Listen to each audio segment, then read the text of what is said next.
এটা কোনো খেলা নয়, এটা হলো মানুষের আবেগ, যা মানুষকে আবেগপ্রবণ করে তোলে। আমিও ক্রিকেট খেলাটাকে অনেক পছন্দ করতাম। ছোটবেলায় পছন্দের সব খেলোয়াড়দের দেখে মনে হতো আমিও একদিন ক্রিকেটার হব। কিন্তু সবসময় মিডল ক্লাস পরিবারের ছেলেদের স্বপ্ন টাকার কাছে হেরে যায়। আমি ক্রিকেটার হতে পারিনি, তাতে কি হয়েছে, কিন্তু আমি প্রতিদিনই স্টেডিয়ামে গিয়ে ঘুরে আসি।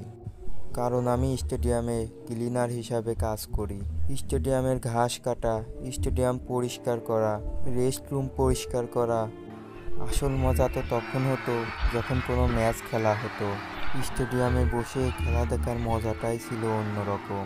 ম্যাচ শেষে ড্রেসিং রুমে গিয়ে প্লেয়ারদের থেকে অটোগ্রাফ নেওয়া, তাদের সাথে ছবি ওঠা, এটা করেই আনন্দ পেতাম।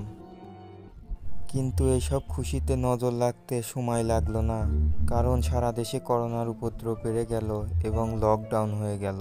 বাড়িতে বসে বড় বড় প্লেয়ারদের সাথে ওঠানো ছবি দেখেই মনটাকে শান্ত করতাম। হঠাৎ একদিন আমার স্যারের ফোন আসলো। হ্যালো রাজু।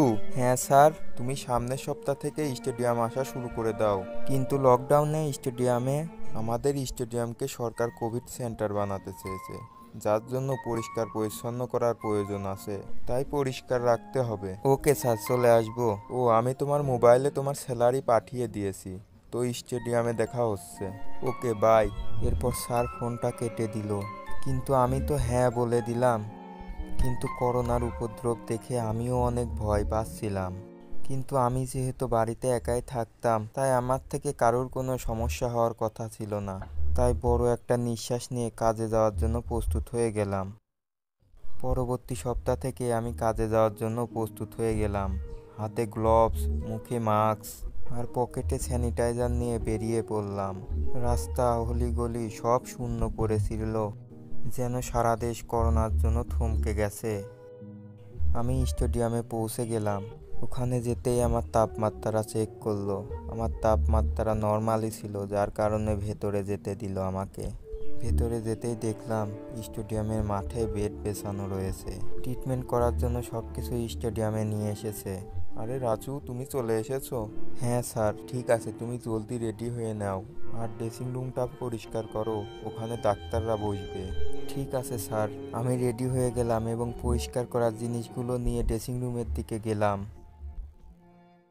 দেখলাম পুরা ড্রেসিং রুম একেবারে চেঞ্জ হয়ে গেছে। সেখানে টেবিল, চেয়ার, ওষুধপত্র ও ফাইল রাখা ছিল। আমি পরিষ্কার করা শুরু করে দিলাম।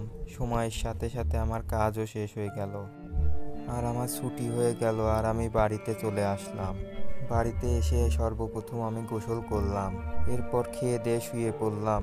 এটাই আমার রুটিন হয়ে গেল। নিজের সুরক্ষার চিন্তা করেই কাজ করতে হতো আমাকে। যতই দিন যেতে থাকলো, বেডের উপরে পেশেন্টের সংখ্যাও বাড়তে থাকলো। দেখতে দেখতে সকল বেড পরিপূর্ণ হয়ে গেল। ডাক্তাররা ডবল শিফট করে পেশেন্টের চিকিৎসা করতে থাকলো। যত দিন যেতে থাকলো, পরিস্থিতি আরও গুরুতর হতে থাকলো। পেশেন্টের মারা যাওয়ার সংখ্যা বাড়তেই থাকলো। প্রতিদিনই অ্যাম্বুলেন্সে করে মৃতদেহ মর্গে পাঠানো হতো। এটা দেখা আমার জন্য খুবই দুঃখসাধ্য ছিল। পেশেন্টদের ছটফট করা এবং তারা মারা যাওয়ার পর তাদের আত্মীয় স্বজনদের কান্না, এই সব কিছুই আমাকে ভেতর থেকে দুর্বল করে দিচ্ছিল। এখন আমার রাতে ঘুমাতে গেলেও সেই সব কান্নাকাটি আমার কানে ভাসতো। এখন এমন অবস্থা হয়ে গেছিল যে আমার শান্ত ঘরেও চিল্লানোর আওয়াজ শোনা যেত। ম্যানেজারকে বলে আমি ছুটি নিয়ে নিলাম আর যেমন সেমন করে আমার গ্রামে চলে আসলাম। আমার পুরোপুরি ঠিক হতে 1-1.5 সপ্তাহ লেগে গেল। এখন আর চিল্লানোর শব্দ আমার কানে বাজতো না। আমি উপরওয়ালার কাছে শুকরিয়া প্রদান করলাম, কারণ আমার পরিবারের কেউই করোনায় আক্রান্ত হয়নি। কারণ আমি আক্রান্ত রোগীদের কষ্ট নিজের চোখে দেখেছি। কিছু মাস যাওয়ার পরে করোনার উপদ্রব কমে গেল এবং লকডাউনও খুলে গেল। আমি আবার কাজে ফিরে এলাম আর সময়টি ছিল IPL-এর, যার কারণে স্টেডিয়ামের আয়োজন জোরে সোরেই হচ্ছিল। আমিও খুবই উৎসাহিত ছিলাম। আরে রাজু, তুমি আর রাহুল কালকে নাইট শিফটটা করো, কারণ ম্যাচটা সামনেই আর কাজও অনেক বাকি আছে। Okay sir. আমি কখনো নাইট শিফট করিনি, কারণ তেমন পরিস্থিতি কখনো আসেইনি। হঠাৎ IPL-এর ঘোষণা দিয়ে দেওয়ার কারণে স্টেডিয়ামটি জলদি পরিষ্কার করতে হতো, তাই আমি আর রাহুল পরিষ্কার করছিলাম। রাজু, আমার এখানকার পরিষ্কার করাটা শেষ, আমি নিচে গিয়ে পরিষ্কার করছি। আচ্ছা ঠিক আছে, আমিও এখানে পরিষ্কার করে নিচেই আসছি। রাহুল নিচে চলে গেল আর আমি পরিষ্কার করতে মগ্ন হয়ে গেলাম। কিছুক্ষণ পর আমি পিছনে দেখলাম তো মেঝেতে কারোর পায়ের ছাপ ছিল, সেটা সরাসরি বাথরুমের দিকে চলে গেছে। এখন আবার কে বাথরুমে গেল? আমি পায়ের ছাপ ফলো করে বাথরুমের দিকে চলে গেলাম। আমি বাথরুমে গিয়ে দেখলাম সেখানে কেউই ছিল না। বাথরুমের আয়নায় ধুলো পড়েছিল। আরে এই আয়না তো আমি নিজেই পরিষ্কার করেছিলাম, তো ময়লা কোথা থেকে এলো? আমি আবারও সেই আয়নাটি পরিষ্কার করতে লাগলাম। যখনই আমি মুছলাম, আরে কে কে তুমি? এভাবে বলে আমি পিছে চলে গেলাম। আমি কিছুই বুঝতে পারছিলাম না, এটা আমার কল্পনা ছিল না ওখানে সত্যিই কেউ ছিল। আমি রাহুলের কাছে যাওয়ার অনেক চেষ্টা করলাম, কিন্তু বাথরুমের দরজা লক হয়েছিল। আরে এটা কি? দরজা কিভাবে বন্ধ হয়ে গেল? বাইরে কেউ আসো, আমাকে সাহায্য করো, আমাকে সাহায্য করো। আমার কথা শোনার মতো সেখানে কেউই ছিল না। আমার এবার অনেক ভয় করছিল। আমার সারা শরীর ঘামে ভরে গেছিল।